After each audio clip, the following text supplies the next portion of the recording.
ti, Senhor. Pecado e tentação não mais terão vigor. De ti, Senhor, careço do teu amparo sempre. Olha a tua bênção, aspiro a ti. Careço de Jesus, as trevas e na luz. Sem ti a vida é vã, sou pobre sem Jesus. De ti, Senhor, careço do teu amparo sempre. Olha a tua bênção, aspiro a ti.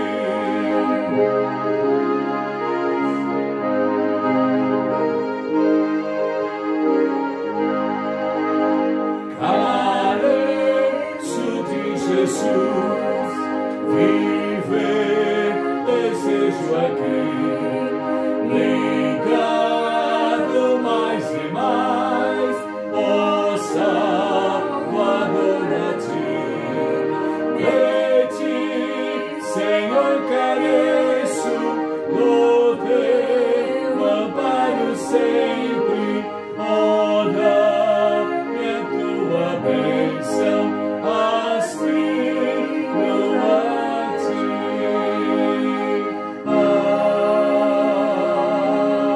Amém.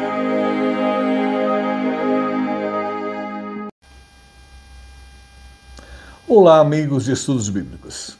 Como é bom a gente se encontrar toda semana para juntos estudarmos a Bíblia. E ainda mais durante a semana, quando a gente tem lido a Bíblia e orado, mantido aquela nossa intimidade com Deus.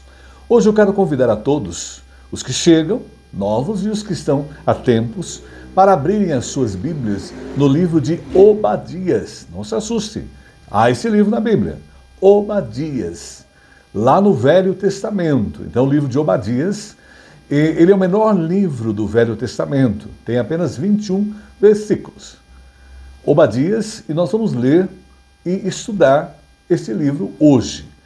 Gostaria de convidar você para abrir a sua Bíblia impressa, se você a tem, ou a virtual. Obadias, capítulo 1, é o único capítulo. E vamos hoje também refletir, pensar, analisar. Quem semeia vento, colhe tempestade. Olha lá. Quem semeia vento, colhe tempestade. Bíblia aberta, então vamos ler apenas um versículo. Obadias, capítulo 1, versículo 15. Porque o dia do Senhor está prestes a vir sobre todas as nações. Como tu fizeste, assim se fará contigo. O teu mal feito tornará sobre a tua cabeça. Bíblia lida, oremos. Pai querido, como é bom diariamente ler a tua palavra, receber de ti a orientação para uma vida agradável a ti, ser direcionado em todos os atos da nossa vida e ter a tua sabedoria dirigindo o nosso caminhar. Agradecemos, ó Pai, porque pudemos ler a tua palavra, orar, manter a nossa intimidade contigo. E agora nós estamos juntos. O Senhor conhece os nossos corações, as nossas necessidades. Vem falar conosco através da tua palavra e me usa como um canal. Oramos e oramos em nome de Jesus. Amém. Quem semeia vento, colhe tempestade. Eu gosto muito da poetisa goiana, a poetisa Cora Coralina.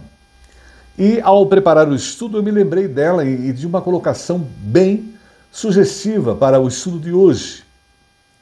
Cora Coralina diz: se temos de esperar, que seja para colher, veja bem, a semente boa que lançamos hoje no solo da vida. Se for para semear, então que seja para produzir milhões de sorrisos, de solidariedade e amizade. Mas, ao encontrar outras colocações, como o de Córara, eu encontrei uma de um autor desconhecido. E ela nos diz: cada pessoa, veja bem como é sério o estudo de hoje, cada pessoa colhe exatamente aquilo que semeou. É a chamada lei da semeadura. Cada pessoa colhe exatamente o que semeou. Nós estamos hoje no livro dos profetas menores, são os 12 últimos livros do Velho Testamento. São profetas que tiveram a mesma importância dos maiores, mas escreveram menos. E a gente tem aí, Oséias, Joel, Amós, e o que a gente vai pensar hoje é Obadias. Se você nunca leu o livro, vai ler hoje comigo.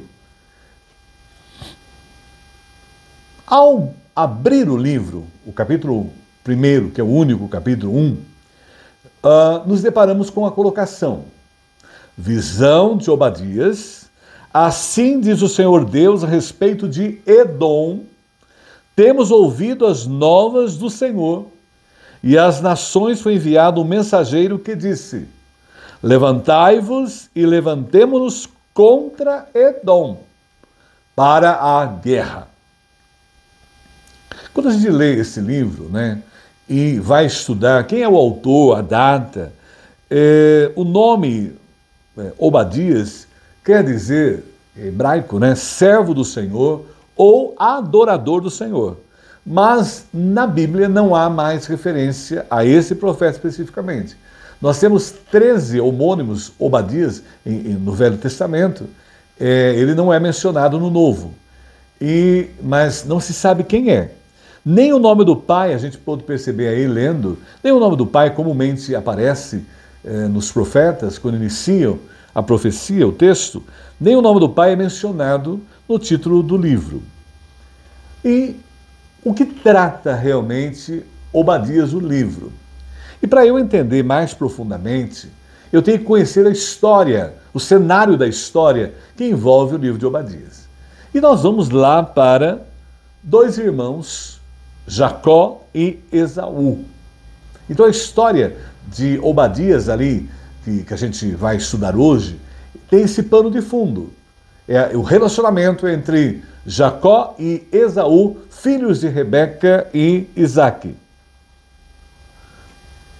Já desde o ventre, interessante o texto bíblico já traz para nós. A Rebeca estava grávida de Isaque, e já os gêmeos, Esaú e Jacó, já estavam brigando no ventre dela, uma luta. Isso Gênesis 25, 22 traz para nós. Os filhos lutavam no ventre dela, então disse: se é assim, por que vivo eu? E consultou ao Senhor. Tristemente os filhos vieram ao mundo, tristemente porque os pais não souberam trabalhar com Esaú e Jacó. Ambos cometeram um erro gravíssimo. Quando você tem filhos, de ter preferência por um deles. Isso marca a vida dos filhos. E eles cometeram um erro com eles. Quando a gente lê Gênesis 25, 28, nós vamos começando a ver a semente sendo brotada de inimizade entre Esaú e Jacó, já começando dentro da própria casa deles. Isaque amava a Esaú, porque saboreava de sua caça. Rebeca, porém, amava Jacó. Então, o casal já começou mal a formação dos filhos, criando uma preferência. Isso, os pais têm que tomar muito cuidado nos dias atuais, porque os filhos percebem quando os pais têm suas preferências. E em um estudo de pesquisas por pessoas especializadas na área, há prova de que pai tem realmente um mais especial que o outro. Nós temos que tomar muito cuidado com isso. E aí, Isaque e Rebeca não tomaram. E foram crescendo os meninos ali, e, tristemente, naquela sociedade cultural, a primogenitura era a bênção de Deus. O primogênito tinha a bênção de Deus. E Esaú foi o primeiro a nascer. O Jacó nasceu segurando no calcanhar de Esaú. E ele de uma forma astuciosa, ele compra a primogenitura do irmão. Olha que interessante, né? E ao ler o texto, nós vamos descobrindo que a formação familiar deteriorada, ela vai se complicando. Olha aí, Gênesis 25, 29. Tinha Jacó feito um cozinhado quando esmorecido veio do campo Esaú. Veja bem. Ele disse, né, Gênesis 25, 30, peço que me deixe comer um pouco desse cozinhado vermelho, pois estou esmorecido, daí chamasse Edom. Disse Jacó, vende-me primeiro o teu direito de primogenitura. Olha a competitividade que já havia entre os irmãos. Ele é o primogênito, vai ser abençoado. Tinha preferência, a herança era maior para o primogênito, porque ele cuidaria dos pais. Então já a competitividade estava ali latente, porque os pais estimularam, né, amando um e não amando o outro. É claro que em Gênesis 25, 32, o Esaú não ligava muito para espiritualidade. Esaú não ligava muito para a formação familiar. Ele respondeu, estou a ponto de morrer, de que me aproveitará o direito de primogenitura? Não deu valor à bênção de Deus de receber, ser o primeiro. Gênesis 25, 33. Então disse Jacó, jura-me primeiro. Ele jurou, vendeu o seu direito de primogenitura a Jacó. Porque o nome Jacó quer dizer zombador, né? Enganador, a ideia de Jacó, o nome Jacó. Então observe bem aí que estava bem claro. E Gênesis 25, 34. Deu, pois, Jacó a Esaú pão e o cozinhado de lentilhas. Ele comeu e bebeu, levantou-se e saiu. Assim desprezou Esaú seu direito de primogenitura. É o que acontece muito hoje. Os filhos têm a oportunidade de serem criados muito bem e não valorizam muitas vezes. E o lado espiritual também. Os pais orientam os filhos a ter uma intimidade com Deus e os filhos também não dão importância. Não estão atentos ao cuidado com a vida espiritual. É o caso aí, especificamente de Esaú. E é claro que vai complicando a relação entre eles, a relação familiar, a semente da inimizade, da intriga, da competitividade. E o que acontece? A Rebeca ouviu o pai falar com Esaú e dizer a ele que daria a bênção para ele. E é interessante que Deus já tinha falado para Isaac. Isaac não ouviu a voz de Deus, que quem seria a bênção seria para Jacó, é o mais novo, o mais velho vai servir o mais novo. Ele quis burlar o processo, e Jacó se passa por Esaú e recebe a bênção. Ele vai, a Rebeca prepara o cozinhado, então o Isaac falou, vai Esaú no campo, caça, prepara todo o material e traz para eu comer, para eu abençoá-lo. A Rebeca, do mesmo modo, ela também sabia do processo todo, não, ela foi lá e deu um jeito de camuflar e colocar uma pele de animal em Jacó para parecer, porque o Esaú era peludo, para parecer o Esaú. E aí ele vem e recebe a bênção do irmão. Mentiroso. Então veja, as questões vão ficando complicadas. Então tudo começa com um mau cuidado do casal, de pais. E gerou essa semente de amizade, brigas, intrigas de irmãos. E é claro que, após isso, o ódio de Esaú foi muito, muito grande. O ódio começou a estar presente nele. E aí, Gênesis 27, 41, retrata para nós. Veja bem, passou Esaú a odiar a Jacó. Então, veja bem, é triste, né? Irmãos com ódio um do outro. Por causa da bênção com que seu pai tinha abençoado, e disse consigo.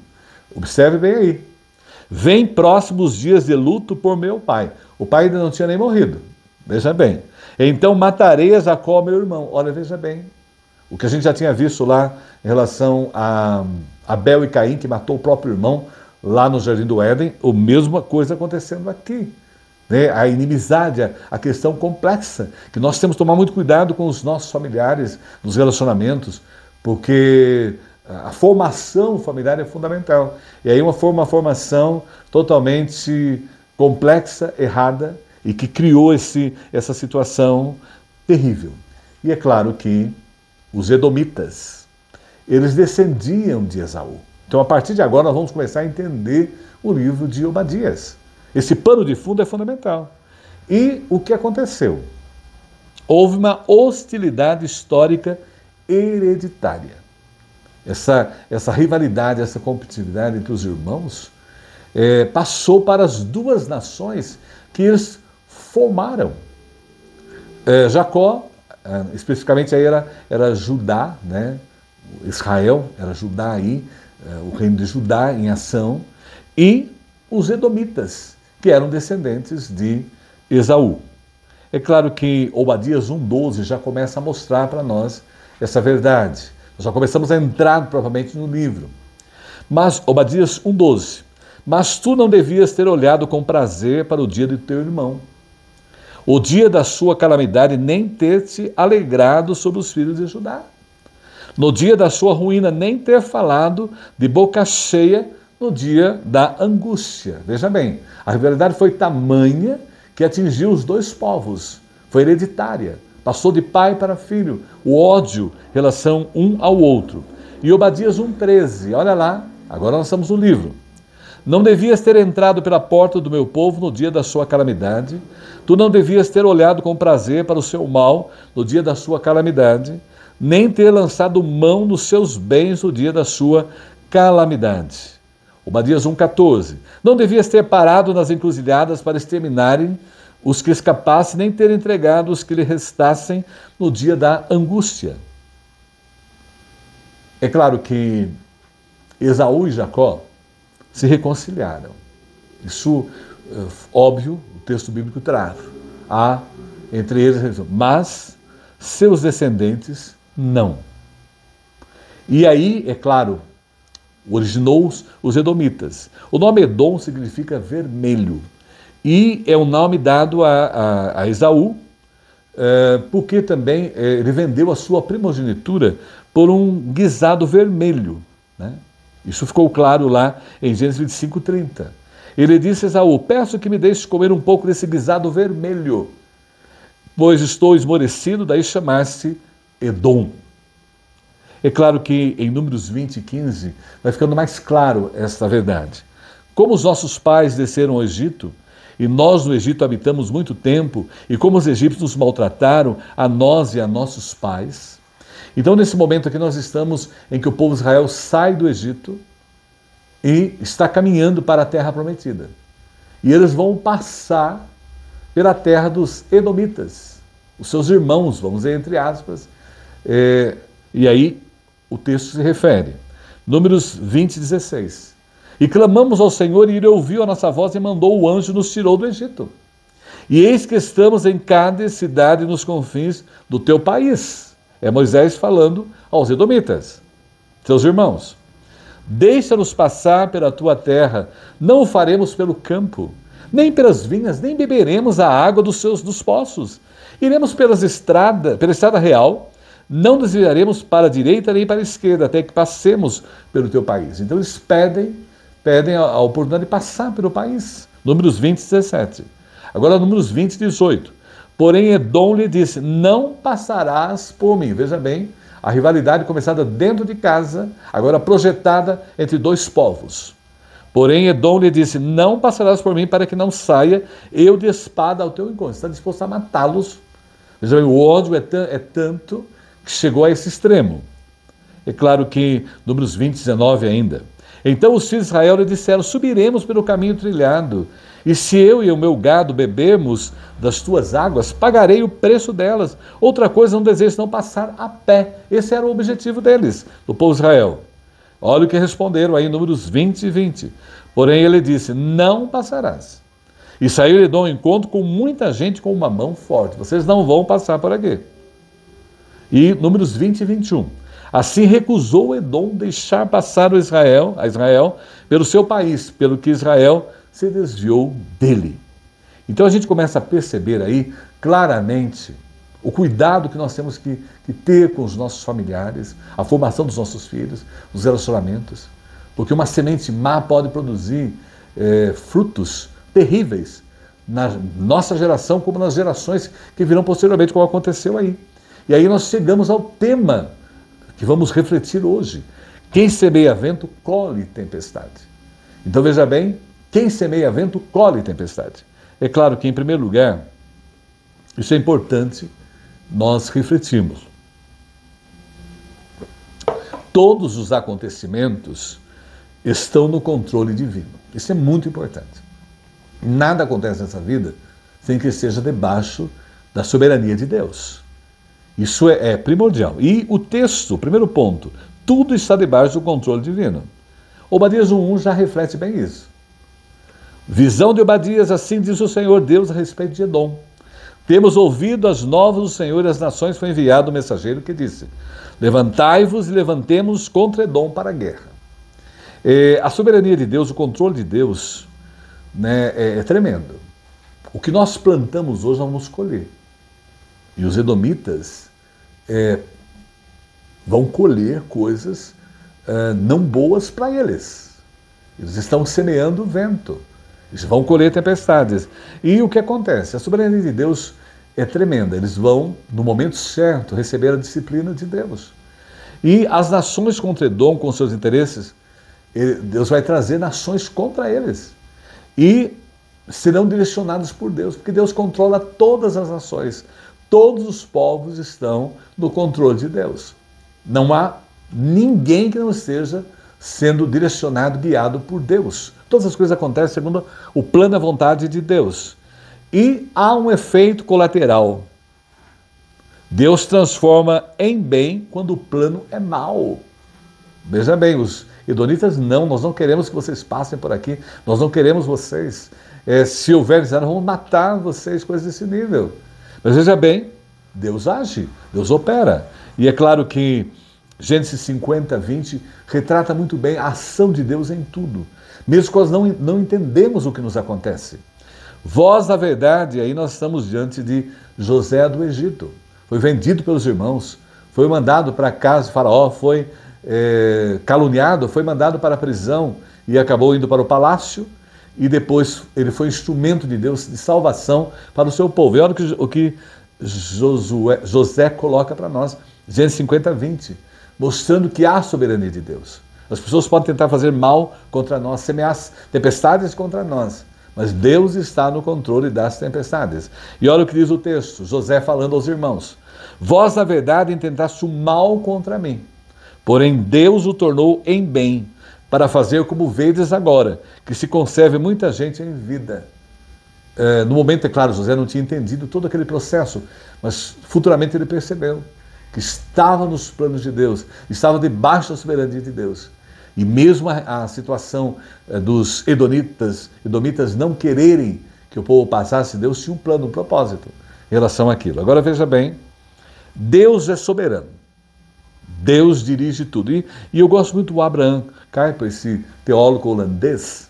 Ele traz para nós essa segurança da soberania de Deus em tudo na nossa existência. Olha o que ele diz: somente Deus e nunca qualquer criatura, veja bem, possui direito soberano sobre o destino das nações. Ninguém tem o controle da nossa vida, ninguém, a não ser Deus. E as nações também, porque somente Deus as criou, as sustenta por seu poderoso poder e as governa por suas ordenanças. Todos estão debaixo da soberania, do controle, da direção de Deus. E é claro que o Salmo 115:3 reforça muito bem isso para nós. Todos os acontecimentos estão debaixo do controle divino. Olha o que o Salmo 115:3 traz: no céu está o nosso Deus e tudo faz como lhe agrada. Nós não entendemos os propósitos de Deus e jamais entendemos, nós somos finitos. Mas tudo tem um plano e um propósito. E observe aí o que o texto colocou. E é claro, nós temos a segurança bendita. Estamos seguros, confiantes. Tudo que vem nos acontecer, sejam coisas maravilhosas, coisas difíceis, complexas, está no controle do Senhor. Como ali estava o povo de Israel naquele momento, em que estava passando na terra dos edomitas, na terra dos seus irmãos. É claro que o Salmo 4:8 ainda reforça essa nossa segurança. Em paz me deito, e logo pego no sono, porque, Senhor, só Tu me fazes repousar seguro. E é tão bom poder deitar, descansar e confiar na ação do Deus soberano. E o Salmo 91:4 ainda reforça: Cobrir-te-á com as suas penas e sob as suas asas estarás seguro, a sua verdade é pavês e escudo. Nós estamos debaixo das asas da segurança da direção de Deus. É claro que quem semeia vento cola tempestades. Pode vir essa ação terrível. Os edomitas estão agindo assim em relação aos seus irmãos. O povo de Israel ali carente de passar pela terra deles. Eles não quiseram e até ameaçaram matá-los. Semearam, semeia vento. Agora, segundo ponto importante, o perigo do orgulho do homem. É sério isso. Quem semeia vento com tempestades vai ter dificuldades, problemas. E o grande problema é o orgulho do homem, o perigo do orgulho do homem. E aí o texto bíblico, agora Obadias 1:2, eis que te fiz pequeno entre as nações, tu és muito desprezado. Olha, eu estou agindo, eu tenho o controle. Os edomitas, vocês são pequenos das nações, mas é no meu controle, tudo está debaixo da minha mão. E a soberba deles é terrível, porque a soberba do teu coração te enganou. Vocês são soberbos, né? E esse povo edomita é a porta de entrada do fracasso, a soberba. E a sala espera da ruína, como diz um autor brasileiro. Ele declara fortemente, e é importante a ideia, a soberba. Né?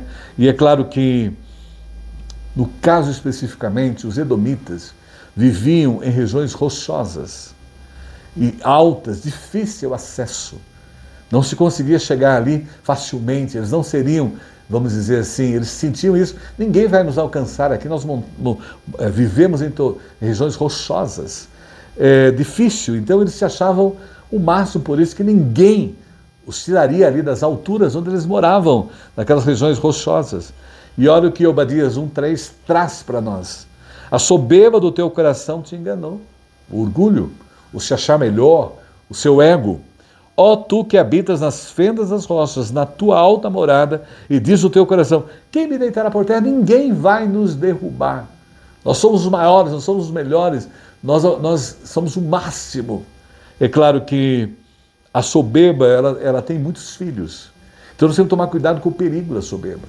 Porque muita gente que semeia vento e colhe tempestade por causa da sua soberba. E aí, a soberba tem muitos filhos. Orgulho, vaidade, vanglória, arrogância, prepotência, presunção, a pessoa se autossuficiência, amor próprio desmedido e exibicionismo. No momento agora em que vivemos nas telas, nas imagens da nossa tecnologia. E é claro que Marta Costa traduz muito bem essa verdade. Gente que tem o ego acima do peso, gostei dessa, gente que tem o ego acima do peso, geralmente tem inteligência abaixo da média. E ela fala uma coisa que eu me lembro da minha escola, quando criança, a soberba emburrece. E é o que aconteceu com os edomitas, não é? É claro que Deus aceitou o desafio deles. Eles se achavam melhor, o máximo, ninguém vai nos derrotar. E é importante lembrar que todos os povos que viviam naquelas regiões tinham seus deuses. Né? Os edomitas não. O deus dos edomitas era a matéria.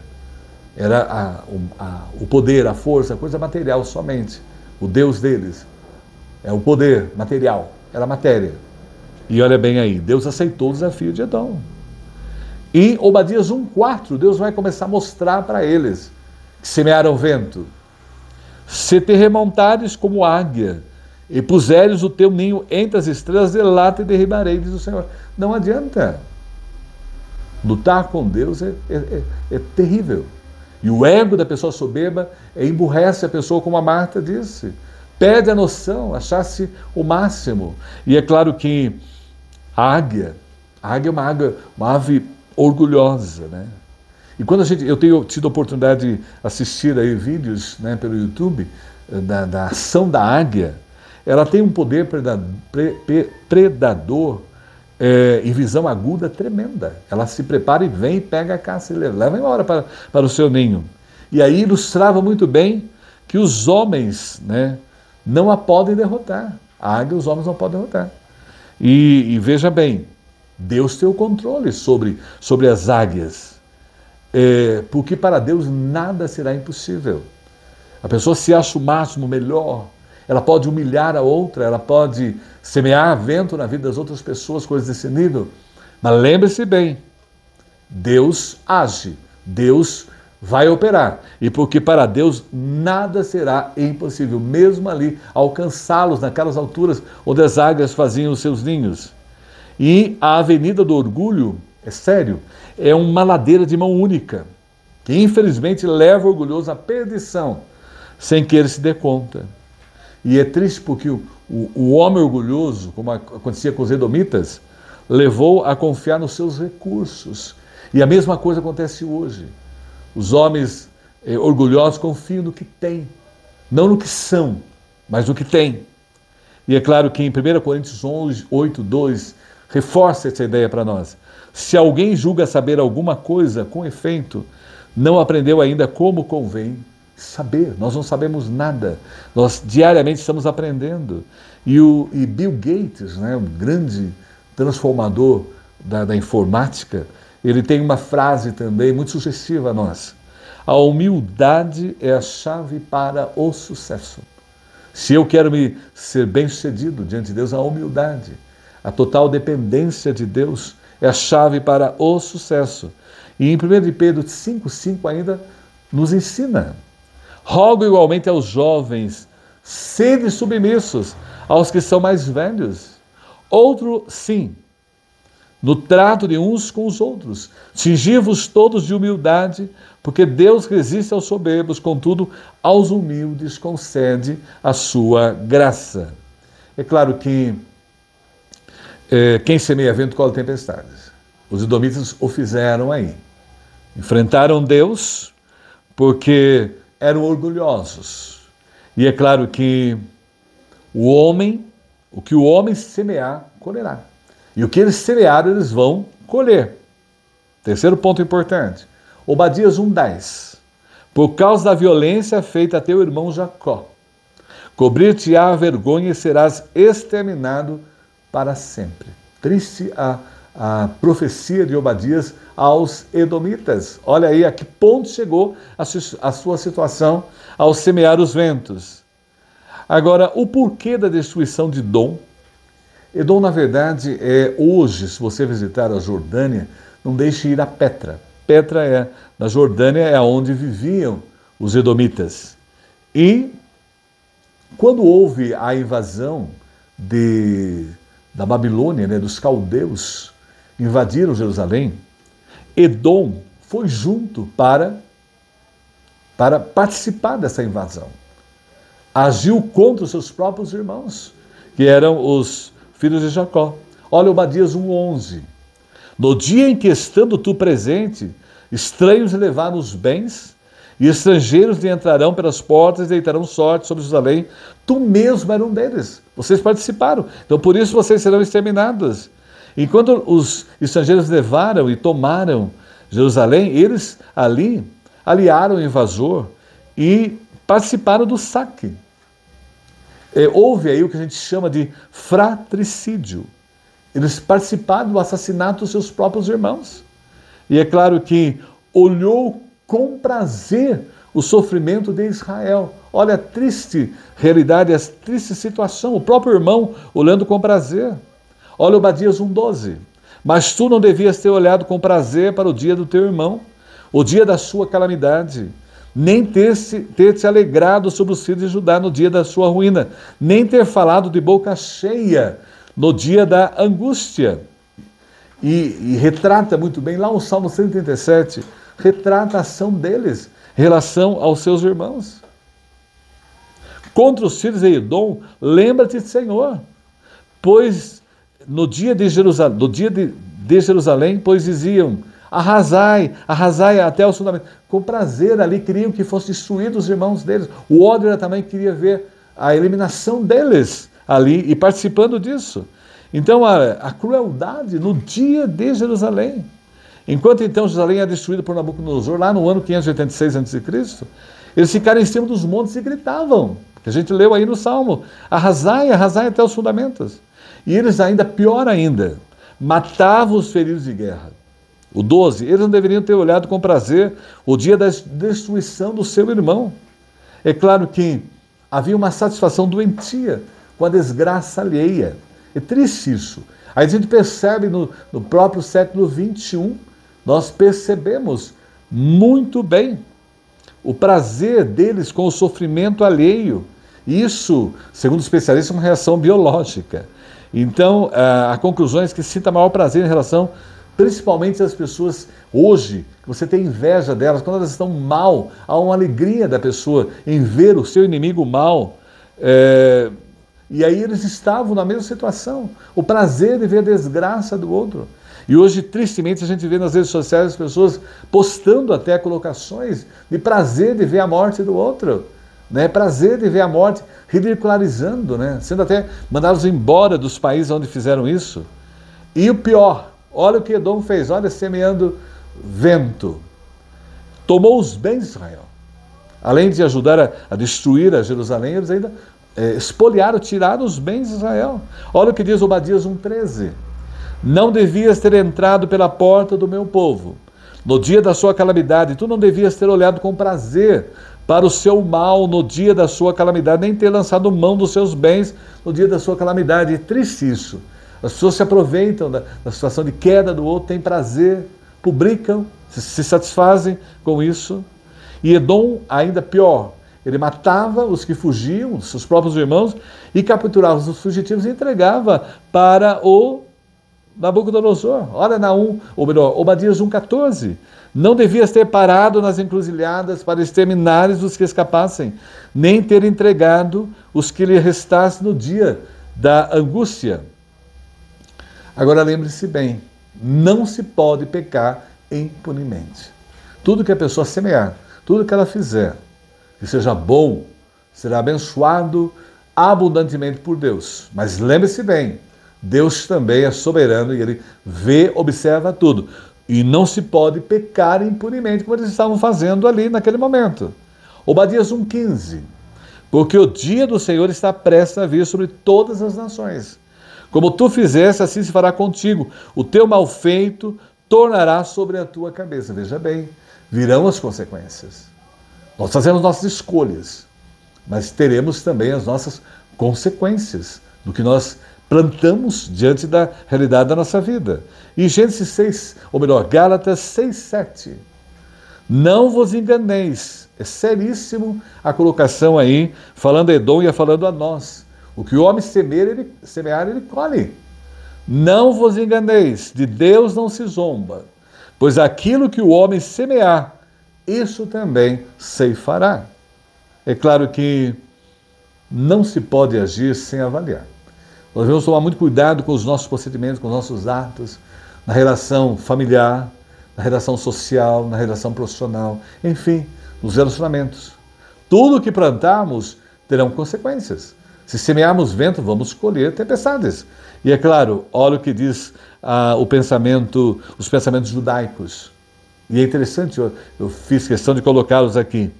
Existem duas maneiras de fracassar: agir sem pensar ou pensar sem agir. Então nós temos que pensar muito bem nas nossas atitudes, nos nossos procedimentos. Não podemos ser levados pela emoção, porque a emoção faz com que eu perca a razão muitas vezes. Jeremias 17:10 reflete muito bem. Eu, o Senhor, esquadrinho o coração. Deus sabe o que está no nosso coração. E isso para dar a cada um segundo o seu proceder, segundo o fruto das suas ações. Então nós devemos estar muito atentos ao nosso comportamento, à nossa ação, porque Deus esquadrinha, Ele sabe, Ele conhece o nosso coração profundamente, né? E quando a gente está semeando vento na vida das outras pessoas, prazer em ver a derrota, a tristeza dos nossos inimigos, Deus está vendo e teremos consequências. É claro que Gálatas 6:8 ainda reforça para nós. Porque o que semeia para a sua própria carne, colherá corrupção. Mas o que semeia para o Espírito do Espírito, colherá vida eterna. É claro que há aí uma reflexão importante. Semeia-se vento, quem semeia vento, colhe tempestade. Olha bem aí uma reflexão importante. O que o homem semear, colherá. Olha aí, o castigo não é de imediato. Muitas vezes, mas Deus nunca muda. Pois quem faz o que quer, recebe o que não quer. Quem faz o que quer, recebe o que não quer. Mas vejam bem, em último lugar, quem semeia vento, colhe tempestades. A gente viu os edomitas praticando isso, presente aí, e que Deus está no controle de tudo. Nós vimos também o perigo do orgulho nos levar a isso, a semear ventos na vida das outras pessoas e tal, e colher tempestade. E o que semear terão consequências para nós. Mas em último lugar, a vitória é de Deus e seus filhos. Não esqueçam disso. A vitória é de Deus e seus filhos. E aí o texto bíblico coloca, no Monte Sião haverá livramento. Tudo que nós passamos nessa vida é temporário, é passageiro. Um dia tem fim. Isso é muito significativo. E aí, quando a gente lê Obadias 1:17, reforça mais ainda a ideia. Mas no Monte Sião haverá livramento. O monte será santo e os da casa de Jacó possuirão as suas verdades. Não se preocupe com a ação dos edomitas em relação a vocês, filhos de Israel, filhos de Deus. Não se preocupem. Terão consequências. Deus agirá tremendamente sobre vocês. Então nós temos que tomar muito cuidado com as nossas ações, com os nossos comportamentos. Se estamos semeando tempestade na vida dos outros, cuidado, porque teremos consequências. Vamos colher tempestades, como acontecendo com os edomitas. É claro que eles foram destruídos pela Babilônia, com o auxílio de Edom, o povo de Israel, mas seriam restaurados. Vocês estão passando por isso agora, mas vocês serão restaurados. Deus vai agir, Deus vai tremendamente. E Obadias 1:18 orienta, consola o povo de Israel. A casa de Jacó será fogo, e a casa de José chama, e a casa de Esaú restolho. Eles vão desaparecer. Aqueles incendiarão a esse e o consumirão. E ninguém mais restará da casa de Esaú, porque o Senhor o falou. E é claro que Obadias 1:19 ainda. Os de Neguebe possuirão o monte de Esaú, e os da planície aos filisteus possuirão também os campos de Efraim, os campos de Samaria, e Benjamim possuirá a Gileade. Obadias 1:20. Os cativos do exército dos filhos de Israel possuirão os cananeus até Sarepta, e os cativos de Jerusalém, que estão em Sefarade, possuirão as cidades do sul. Isso ocorrerá plenamente. Já é uma profecia, não tem Obadias um novo, citação nenhuma, mas é uma profecia do Novo Testamento. Ocorrerá tudo isso, essa transformação final com a volta de Jesus Cristo, a vinda de Jesus. 1 Coríntios 2:9 mostra muito bem essa profecia de Obadias, aí falando ao Israel da sua época e falando a nós, o Israel espiritual. Mas como está escrito, veja bem, tudo isso vai desaparecer, todas as pessoas que semeiam o vento com as tempestades vão sofrer as suas consequências. Mas lembre-se bem o que vai acontecer com aqueles que não fazem. Mas como está escrito em 1 Coríntios 2:9, mas como está escrito, nem olhos viram, nem ouvidos ouviram, nem jamais penetrou em coração humano o que Deus tem preparado para aqueles que o amam. Não se preocupe com os que estão semeando ventos e em relação às nossas vidas, a própria sociedade em si, ao mundo, porque um dia nós seremos todos restaurados, como os filhos de Judá seriam, e Deus tem realmente preparado para aqueles que o amam através de Jesus. E Apocalipse 21:4 ainda reforça muito bem. E lhes enxugará dos olhos toda lágrima. Tudo que se passa nesse vale complexo, difícil, em que as pessoas estão semeando ventos em todas as áreas, em todos os momentos, aí nas redes sociais percebemos muito isso, e a profecia final da vinda de Jesus Cristo. Eles enxugará dos olhos toda lágrima, veja bem, e a morte já não existirá. Já não haverá luto, nem pranto, nem dor, porque as primeiras coisas passaram. Então tudo isso vai passar com a vinda do Senhor Jesus, como passou já para os filhos de Israel que viveram essa questão lá na sua época do período de Obadias, que já estão na eternidade com Deus. Nós também teremos esse privilégio. E é claro que a vitória do Senhor é o motivo para permanecermos firmes, mesmo diante das pessoas semeando ventos em todos os sentidos da nossa vida, nos perseguindo, criando problemas, dificuldades, e muitas vezes sofrendo consequências de coisas que nós nem praticamos, mas por andar na verdade as pessoas não têm prazer de nos ver, né? Então, a vitória do Senhor é motivo para sermos firmes, mesmo diante das maiores crises, que é o que alerta ao povo da época de Obadias e a nós também hoje. E nós vamos viver para sempre com Deus. Isso é importante. E o reino será do Senhor. Lembre-se bem, todos os povos da terra, todas as tribos e nações se dobrarão diante do grande, soberano Senhor Jesus. O reino de Deus está sendo implantado e nós viveremos para sempre com Ele. E tudo isso, todos esses ventos semeados vão desaparecer por completo. Agora vejam bem, Obadias 1:21. Então ele encerra o livro. Salvadores hão de subir ao monte Sião para julgarem o monte de Esaú, e o reino será do Senhor. Não se esqueçam. Quem tem o domínio, quem tem a ação completa é o Senhor Jesus. Por isso ele veio, morreu, ressuscitou e está hoje à direita de Deus, soberano, tem o controle, tudo está debaixo dos seus pés, tudo está debaixo do seu controle. Então não há o que temer em nenhum momento, porque ele está dirigindo tudo, controlando tudo, direcionando tudo para a sua glória. E é claro, concluindo, lembremos sempre com a mensagem de hoje, quem semeia vento colhe tempestade. Deus tudo vê. As pessoas estão semeando vento nas nossas vidas e estejam atentas aí. Deus tudo vê e julga as atitudes de orgulho e crueldade. Toda maldade que fizeram contra você, contra mim, contra qualquer pessoa, Deus há de cobrar, há de agir. Porque nosso Deus é amor, mas o nosso Deus também é justiça. E jamais, vejam bem, jamais, diante de uma sociedade em que se alegra com a queda do próximo, bem feito, ótimo, estou feliz, e ainda as pessoas não se contentam, estão retratando isso nas redes sociais. Nós estamos nos deparando com um grau de maldade terrível nas redes sociais, esquecendo de que nas redes sociais potencializa seu ódio, sua raiva, e Deus está observando isso e pode cobrar. Mas veja bem, Provérbios 24:17.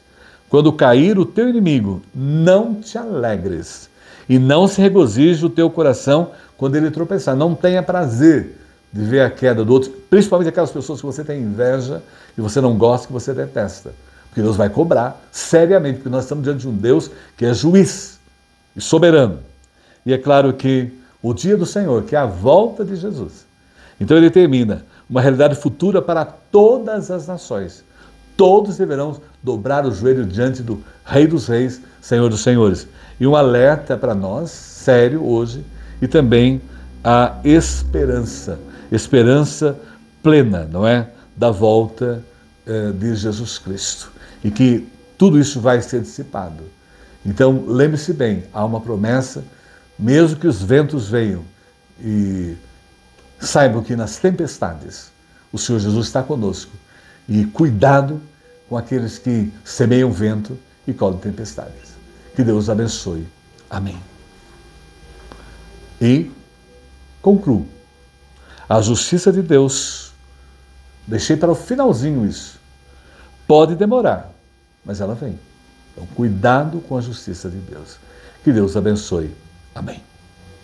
Nós vamos agora, então, nesse momento, orar como fazemos todos os finais, todos os fins de escolas dominicais.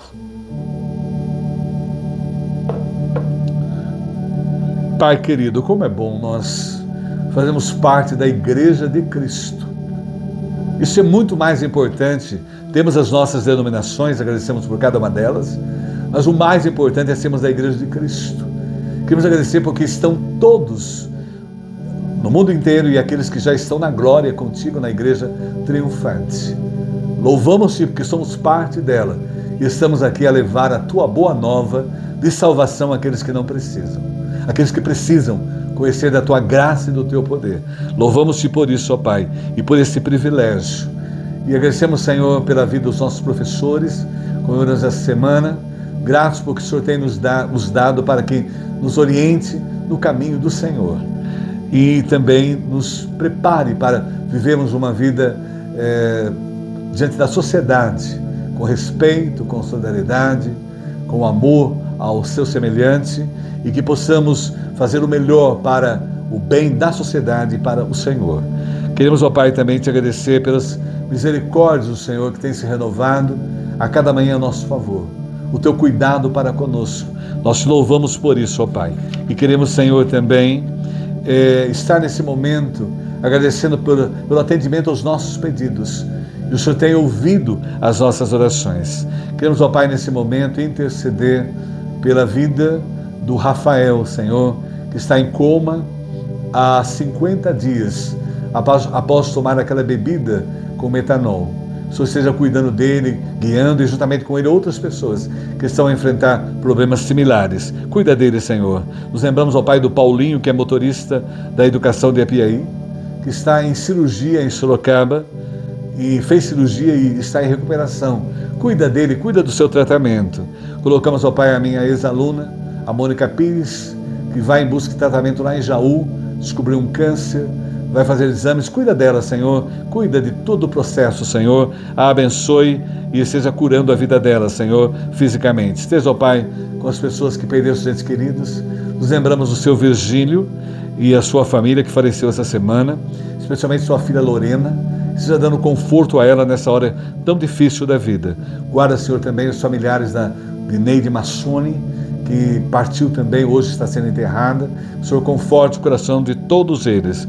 Colocamos também, ó Pai, a gratidão pela equipe de Bárbara, que tem levado pessoas com dependência química, dependência alcoólica. Que o Senhor esteja abençoando os tratamentos que eles estão feitos e abençoando essa equipe que tem feito esse trabalho, especialmente os jovens Leandro, Vanderlei e Fabrício, que internaram-se essa semana para tratamento.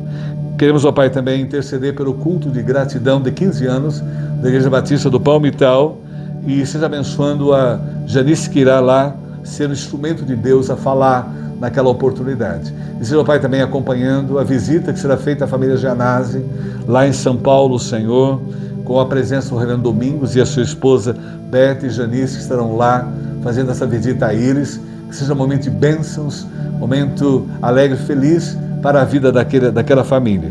E seja, ó Pai, confortando ainda a Arlete, mãe do Jean, e a mãe do Júlio, e a Duda, viúva, nesse momento difícil da perda de seu ente querido. Guarda, ó Pai, o seu Jonas Mendes, internado no hospital, e seja abençoando o tratamento que está sendo feito a ele, juntamente com ele, seja com toda a família. E não esquecemos, ó Pai, da Kelly Couras e a sua mãe, Senhor, também em tratamento. Cuida delas, Senhor, esteja operando maravilhosamente na vida delas. Esteja, ó Pai, confortando os pais da Janete, o seu Atanásio e Dona Glória, e toda a família, dando a eles o conforto na perda de sua filha. E seja, ó Pai, também com a Sueli, Senhor, cuida dela, fortaleça a sua vida e a vida da sua família, do seu esposo, da sua cunhada, em tratamento, Senhor. Guarda, ó Pai, também a vida do Ido Xavier na luta contra a dependência, Senhor. O auxilie, o fortaleça e o recupere. E do mesmo modo, lembramos de Heloína, em tratamento, da Mari, da Sandra da padaria, do Agostinho, todos eles precisando da tua graça e do teu poder. Colocamos a nossa vizinha Sueli e seu filho Bruno. O Senhor esteja a operar tremendamente na vida deles. Guarda o Gilberto também em tratamento de saúde. O Sidney lá de Itaoca e o de Tietê, Senhor, cuida deles. Restaura a sua saúde, abençoe os tratamentos também. E seja, ó Pai, com o Eduardo Taquinaca, a Yara e a Virgínia, Senhor, cuidando deles, auxiliando-os a passar pelas lutas, pelas batalhas, dando o fortalecimento espiritual. E seja, ó Pai, também com a Adriana Gobato no seu tratamento, a assista com a tua graça e a recupere. Esteja, ó Pai, também acompanhando a Dirce Cavani, assista as suas filhas, dá sabedoria a ela para estarem a cuidar da sua mãe. Lembramos, ó Pai, do Rubens Lemisca. Agradecemos ao Pai pelo tratamento feito, pela cirurgia, e agora, ó Pai, seja abençoando a sua recuperação e sua família. E não esquecemos, ó Pai, do Hélio Gardenal e sua família Camus, assista com a tua graça e cuidando deles, Senhor. E desperta, ó Pai, o teu povo a ter uma visão do reino de Deus, que o povo que te serve esteja alcançando vidas para o reino de Deus. Agradecemos, Senhor, por esse momento, pela Tua palavra que falou o nosso coração, e nos abençoe, nos guarde e nos proteja. Nós oramos e oramos agradecidos por tudo e o fazemos em nome de Jesus. Amém. Que Deus os abençoe. Amém. Vamos cantar.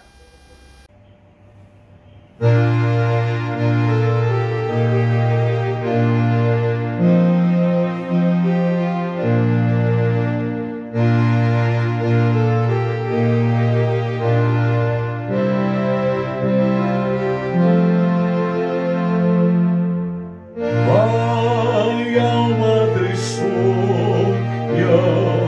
teu planto depor, põe os teus cuidados nas mãos do Senhor. Ao Mestre confia toda essa aflição, pois sempre concede plena compaixão. Teus sustos e medos vai, mostra ao Senhor.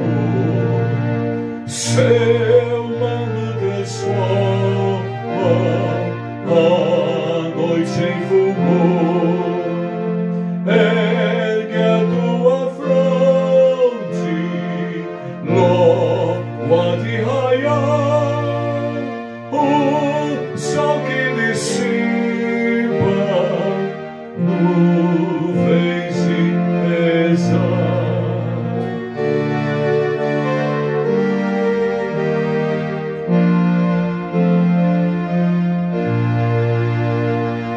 Há tantos que choram dor muito maior. Há corações tristes por completo temor.